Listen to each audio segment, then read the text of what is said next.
Hello, people, Hello. and welcome back to our 4 p.m. report after show, which we call Thirsty Thursdays because A, it allows us to day drink. We're not quite sure what's in Will's cup, but You'll have to guess. there's cider in here.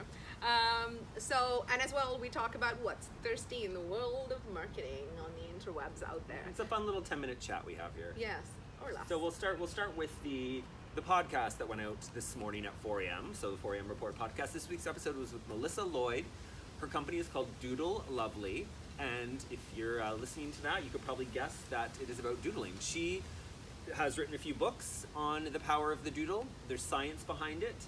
And it's all about using doodling to help with stress relief. Some people use it meditatively. Others, like us, we are such compulsive doodlers. That's how we brainstorm. We go to our whiteboard walls, we draw things out, we mind map. So we were very excited to talk to that kindred spirit, Melissa Lloyd, about the power of doodling. So if you're curious, you should check out that episode. Yeah, we're extra thirsty for this one because Yeah. it's very on brand as far as we're concerned. And we will draw out anything. Yeah. And we've facilitated it, so we have whiteboard walls everywhere. We have iPads that we can draw on, and so we're really obsessed with the idea of doodling. Yeah, something about closing your screen, picking up a pen, and just mindlessly doodling, and then you look to see what you did. And I really was thinking to Susan, I'd love to have my doodles interpreted like dreams, because sometimes I'm like, I just compulsively did the same doodle over and over and Right. over again, and I have no idea why. So if anyone knows of a doodle interpreter, let me know. Yeah, but if it's going to be terrible stuff, I don't want to know. Yeah, right. I'm a secret murderer. Yeah. So that's the episode. Go check it out. It's fun and light and cheery compared to some of the crisis management episodes that we've been working on. So that's one.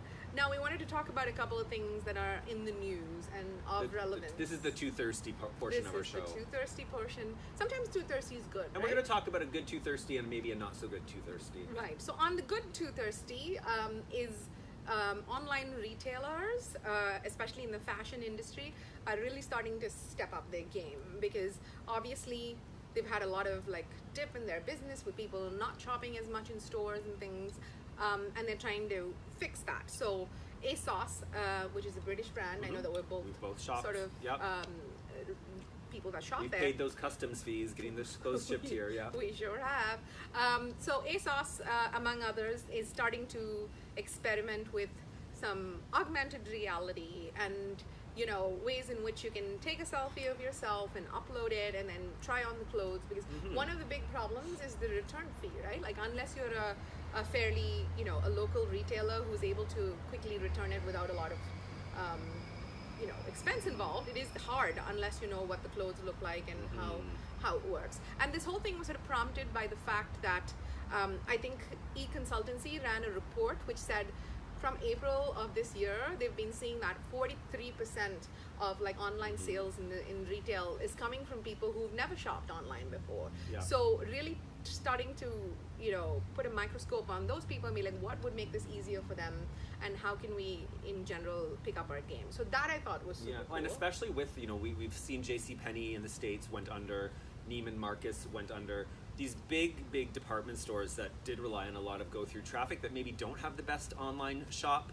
or experience are right now really investing, trying to make sure that experience is improved a lot, because that's going to be the way of the future for the next little while. We can go back into Hudson's Bay right now, but do we want to? We'd rather go to their website. That's true. So yeah. So make it easy for us, right? So then the second story, this is hilarious. It's so bad we shouldn't laugh at this one.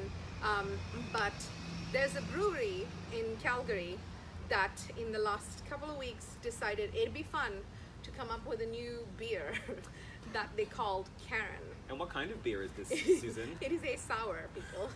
The Karen sour hit the shelves a couple of weeks ago with some funny branding stuff, including a poster that asked to speak to the manager.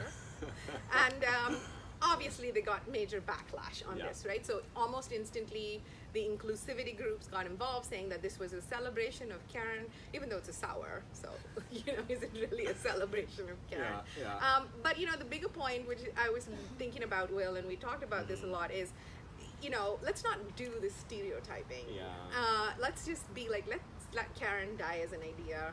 and just really work on proper inclusivity instead of like calling each other names and being hurtful and naming beers after people. Even though that was pretty creative, so it shouldn't make us laugh, but it did. Yeah. But I'm glad that we are in a time where you can't just do dumb things and get away with it. Yeah. You get called out, right? Yeah. So it's that whole accountability idea. So that was the second There's two thirsties. And then Susan, so this is something that isn't about thirst, but it's taking over the internet. It's in my news feed, and I told my friend Kim, hi Kim Smith-Katya, that I would mention this. She did the investigative reporting for me. There's a movement. Now, let me preface this. I don't love conspiracy theories. Right. I'm repelled by them. I think you're dumb if you believe conspiracy theories. However, I think I believe a conspiracy theory. This one, though... You're here for this one. This one is about our favorite lady, Brittany Spears. So, you remember, Susan, back in 2007, right. Brittany, she hit the car, she shaved her head, she had to go away for a little while. We knew she was then on meds, but she came back. Well, this whole time since then, Brittany has been under a legal conservatorship. Her dad, Jamie Spears, and his team are in charge. What this means is Brittany has no control over her spending. Brittany can't decide to travel.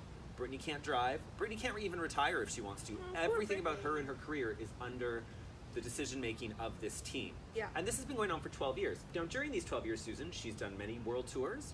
She's done residencies in Vegas. I'm sure she's launched perfumes and whatever else. She's been a busy lady making a lot of money as the face of her brand. Mm-hmm.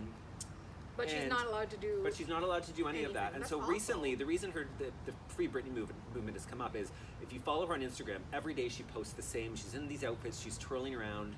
She doesn't look great, and people are being quite nasty and mean. So her team, her fans have come to explain all this and have started this Free Britney movement. She even in January. She tried to go off her meds. They had to go to court, and guess what? Jamie Spears won. She's back. She's still under legal conservatorship. So my question to you, Susan, the reason I bring this up as well is, do you think if Brittany was a man, she would still have no control over being able to buy a pair of shoes? I'm going to be absolute in my answer and say no.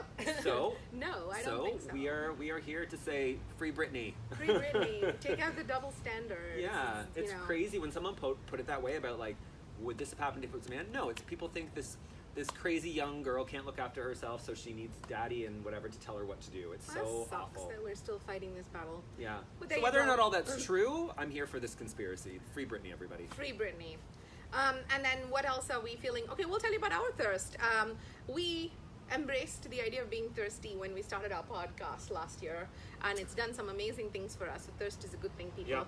Yeah. So we're going to be super thirsty right now and say we have a podcast masterclass, like a boot camp, 3 days, an hour a day. Really fun, interactive. Which is 22nd, 23rd, and 24th. If you have an idea for a podcast, you've been thinking about doing it, bring that idea. We do work with you, brainstorm with you, and talk you from like, we'll call it like nose to tail, all the way through how we did it, how you can do it, and how you can make your podcast a flagship piece of your marketing.